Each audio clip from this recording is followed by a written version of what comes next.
In this video, we're going to take a look at what students can do when they're granted presenter privileges. The most common case for this will be that students are asked to upload their presentations as well as present during a class meeting for, say, a student presentation or a team presentation, something to that effect, where they again are asked to present online to others. So in this case, I'm the student and I have been granted presenter privileges. You can tell because I'm in this presenter section within the attendees menu. You can also tell because I have slightly different options than I would if I were just a participant. So I can see that I have control over my audio, I have control over my camera, and as usual I have control over my setting of the status. So most of the time the student may have their instructor upload their presentation for them.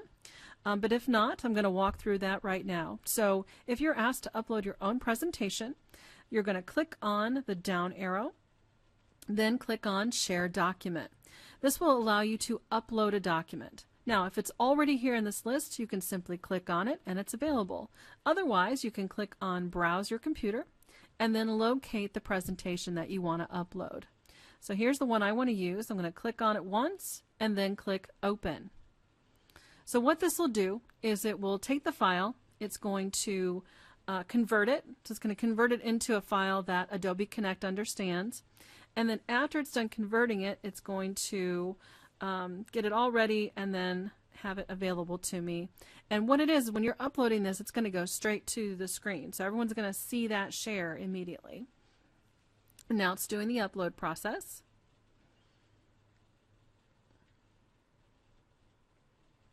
And it's completing the conversion. Now, as you can see, this one's not too bad. This doesn't have a lot of slides, but we're going to take a look at those in a minute so you can see how many and maybe kind of gauge what's in it to know how long you need to have to do this process. Now, what I recommend doing is if you are asked to upload your content and you do have these privileges, you can go in any time prior to class and upload it. So you don't have to wait till a few minutes before.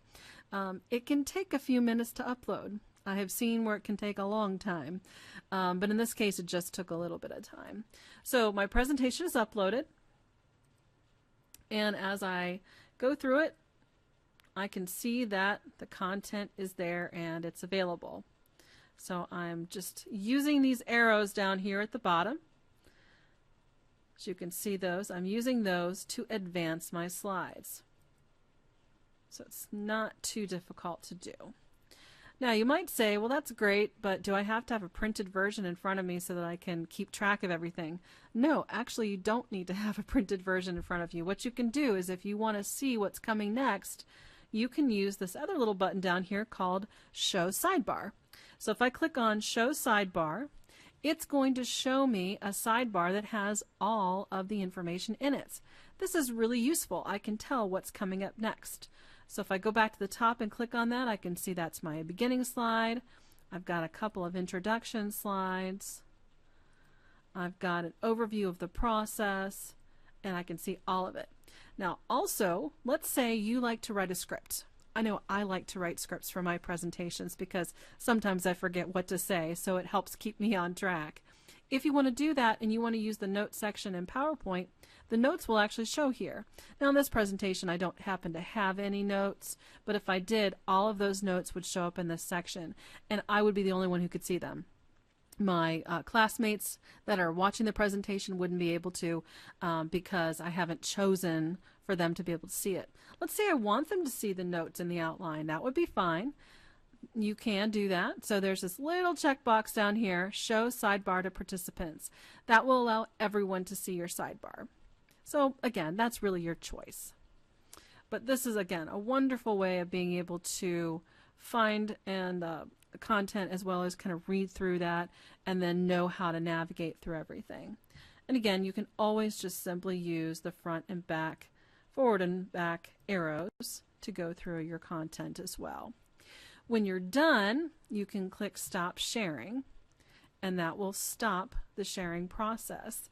And then another person can upload or another person can select. So let's say someone's already uploaded your presentation for you. If that's the case, great. You can, when it's your turn to go, you can simply click the down arrow, again do Share Document, But this time, instead of uploading and going to that Browse My Computer, find it in the list, click on it, click OK, and it will simply become available.